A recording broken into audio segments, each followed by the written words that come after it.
Find something you can hold on to. Find someone who'll be there for you. 'Cause that's all that really matters in the end. Find somewhere you can come home to. Find someone that'll die for you.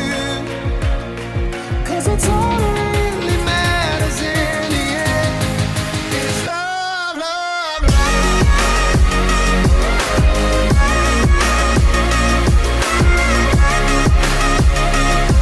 'Cause that's all that really matters in the end.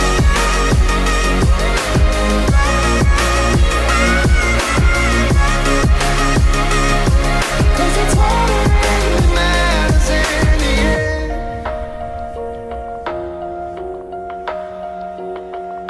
It's hard to tell the truth when you lie to yourself. Always give. Perkenalkan, saya perwakilan dari kelompok 4. Saya Dinda Putri Marani, NPM 2277. Saya Nena Fiona, NPM 2265. Di sini kami ingin mewawancarai tokoh Ciremai Langgeng Jaya. Dengan Masnya di sini ada Mas Muhem ya. Pertanyaannya, bagaimana sejarah dalam UMKM tokoh ini tersebut? Ini sudah dibangun atau sudah diramaikan sejak awal tahun 2018. 2018. Oke.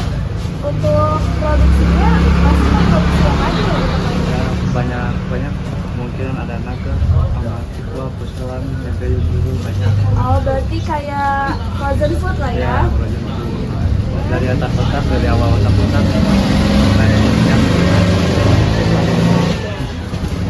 Untuk pemasarannya targetnya gimana Mas? nah, kemungkinan kalau target kurang lebihnya ya, sampai 1 juta per? per hari atau per bulannya mendapatkan 30. Kira-kira dari pemasaran itu ada nggak kayak kerugian, misal modal segini, terus yang didapat segini banyak. Dan untuk pembukuannya biasanya ada yang ini nggak Mas? Bukan sih banyak, kurang lebihnya ada 10 sampai 12 orang. 10 sampai 12 orang. Dan itu mereka ngambil. Mau ngambil barang, saya ngambil dulu, nanti dibayar lagi. Itu berupa apa aja? Semacam ini, semacam agar kotak-kotak, ya pangsit yang kayak gitu. Terus kalau untuk masalah kendala nih Mas, apa aja sih di toko ini? Karena sih banyak. Apa aja tuh Mas, sebutin. Kayak misal kendalanya tuh dari produksinya, dari modalnya, dari penghasilan. Dari produknya sih banyak. Kalau produksi yang kayak ini, Terus untuk pertanyaan selanjutnya, bagaimana sih Masnya membangun dan menjaga hubungan baik dengan pelanggannya? ya kita saling harus percaya sama pelanggan kita. Terus saling apa tuh namanya? Saling menghargai, kan saling menghargai dia gitu. Ada nggak sih umpan balik dari pelanggan Anda dan bagaimana Anda mendapatkan umpan balik tersebut? Kayak misalkan dari supplier atau sales yang lain baik banget nih ke Masnya, tapi bagaimana Masnya menanggapi hal tersebut? Ya, baik-baik saja. Berarti menjalani hubungan yang baik dengan sales Ya, ya? Untuk pertanyaan terakhir nih Mas, saran atau tips apa yang ingin Mas kasih ke calon pemilik UMKM lainnya? Ke sales yang lain atau mungkin yang baru mau buka toko baru? Perdana sih kalau gitu. Perdana itu maksudnya seperti apa? Macam uang itu. Dan memiliki staff juga gitu ya untuk kebutuhan. Buat dia usaha dengan lancar dan kita juga lancar semuanya. Cukup sekian pertanyaan yang kami bisa wawancari kepada Mas Mitan. Kurang lebih maaf. Terima kasih ya Mas.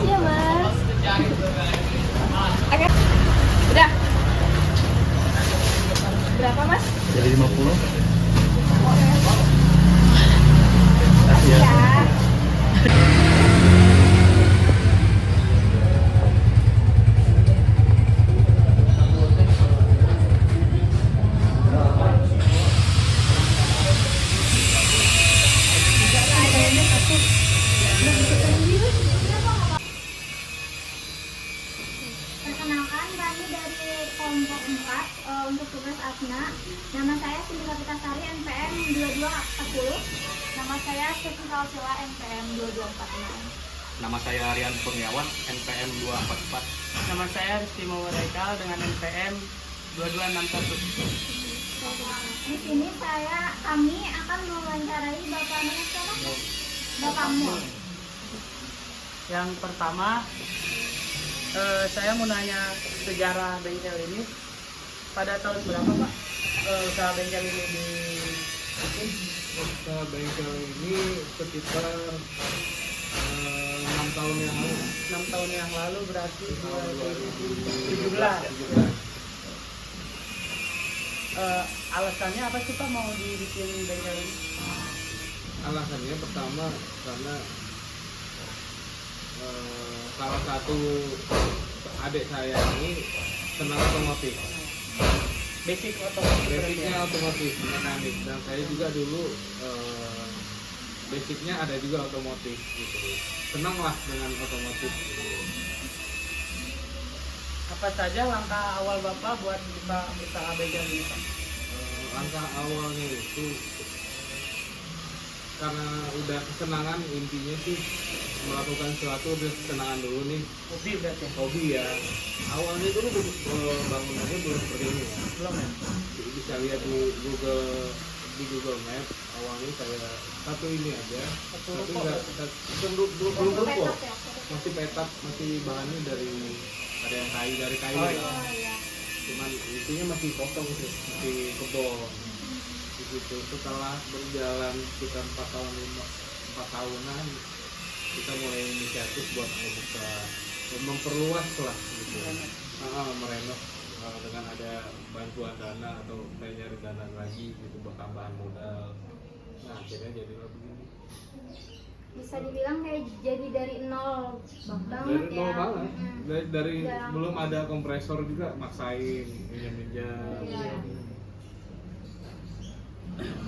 Lanjut, apa saja sih kendala yang sering dialami? Terus bagaimana cara mengatasi kendala tersebut? Kalau kendala itu dari sisi mekaniknya mungkin dari penyelesaian satu motor, misalnya ada kekurangan atau apa. Yang penting itu kalau usaha ini kan masuknya usaha jasa. Iya, Iya. usaha jasa. Kepuasan konsumen itu kita pasti nomor satu. Nah dari sisi itu kita tetap pertahankan, kita mau rugi mau untung, tapi biar konsumen ini puas kita harus maksimalkan. Kalau misalnya paling kalau kekurangan misalnya ya kita nombok gitu. Oh, iya. Jadi tapi balik lagi kita perlunya kepuasan konsumen. Untuk omset yang dihasilkan sebulan ini biasanya Kira-kira mencapai mencapai berapa? Ya masih di bawah 100, bawah 100 ya, di atas 50. 150. Kalau toko ini bukanya dari jam berapa? Itu kami dari jam 8 pagi sampai jam menjelang maghrib. Menjelang maghrib ya. Iya. Tadi kan kalau Bapak bilang range untuk omsetnya sebulan antara 50 sampai 100. Iya. Tadi kan ini dimulai dari mungkin bisa dibilang nol ya. Iya. Untuk modal awalnya berapa sih Pak yang dibutuhkan? Kalau untuk modal awalnya sebenarnya kalau dari pertama banget nih ya. Iya. Kalau dari pertama banget itu mah modalnya paling saya beli kompresor, saya belum ada spare part. Belum ada. Ini spare part ini baru adanya tahun lalu. Baru mulai tahun lalu masuk spare part. Masuk spare part. Karena saya langsung handle. Kemarin ada sempat kerjaan, dia kalau sendiri nggak bisa ya. Kalau masalah sistem audit, inventory-nya barangnya, kalau mekanik kan pengen ngerjain. Iya. Awalnya dulu untuk dia berjalan selama 5 tahunan gitu,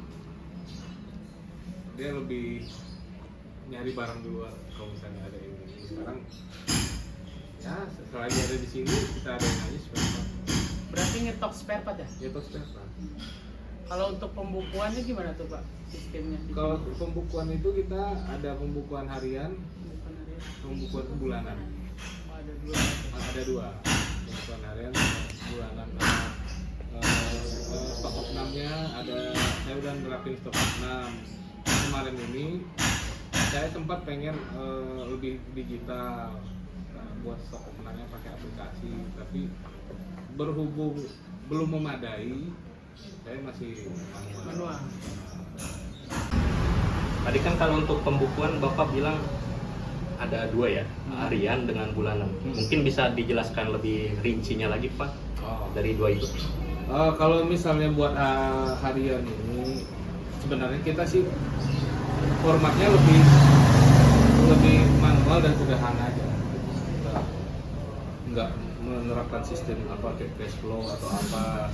Cuman kita apa yang barang yang keluar kita catat. Nah, di hari itu juga. Di hari itu juga. Nah, kewajiban kasir itu. Misalnya saya nih, posisi saya sekarang sebagai kasir. Nanti ada istri saya, ya gantian sama kasir.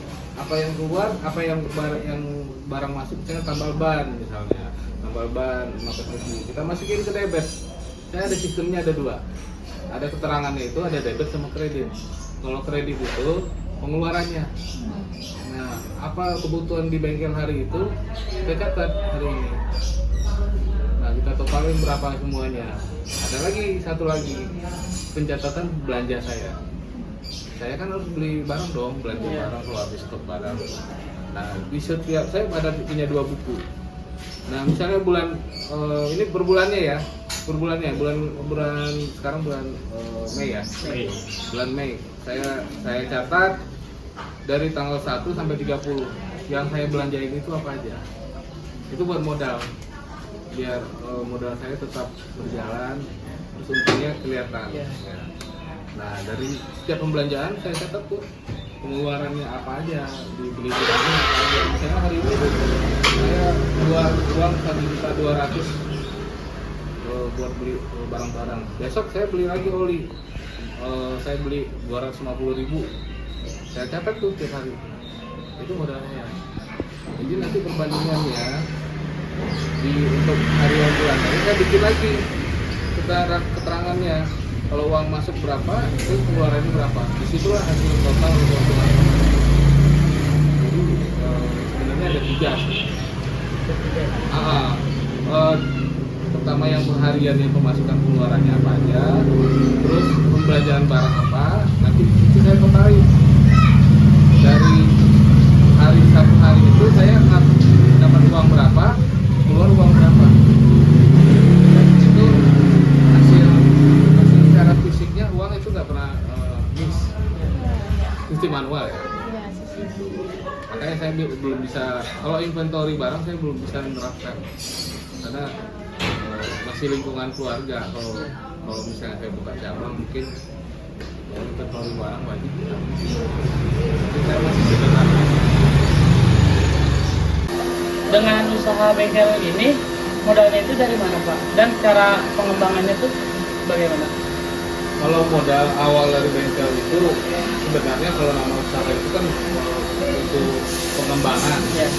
Pengembangan itu pasti kita butuh tambahan modal. Ya. Ya, salah satunya saya dengan ada fasilitas pemerintah ini, seperti pinjaman kur buat usaha menengah, menengah, saya bisa manfaatkan itu. Karena makanya saya sampai saat ini namanya usaha pasti ada utang-utang. Ya. Saya utangnya sama bank. Dari bank juga antara dengan jangka pinjaman berapa ya saya utang saya itu sudah menambah modal.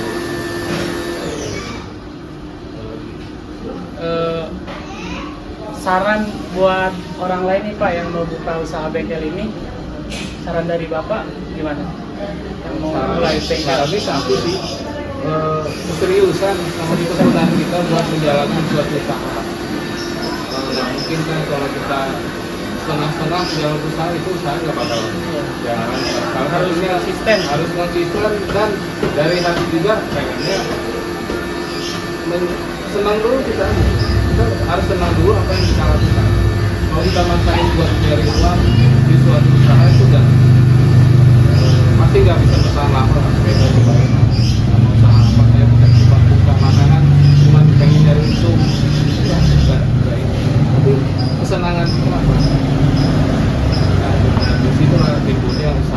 buat ya memenuhi kebutuhan.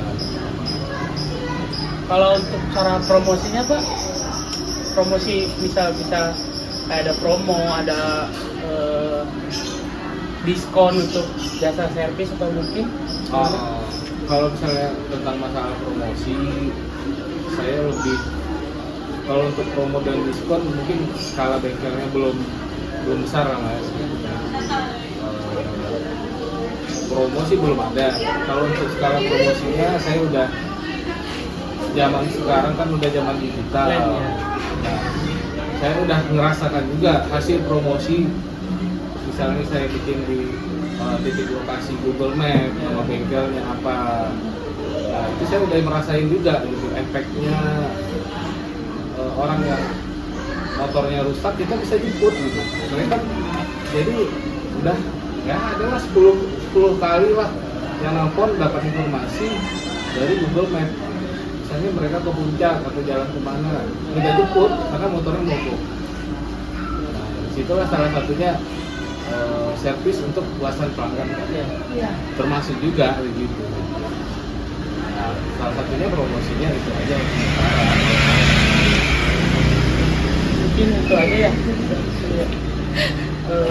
Cukup sekian dari wawancara kami, lebih kurangnya mohon dimaafkan. Terima kasih.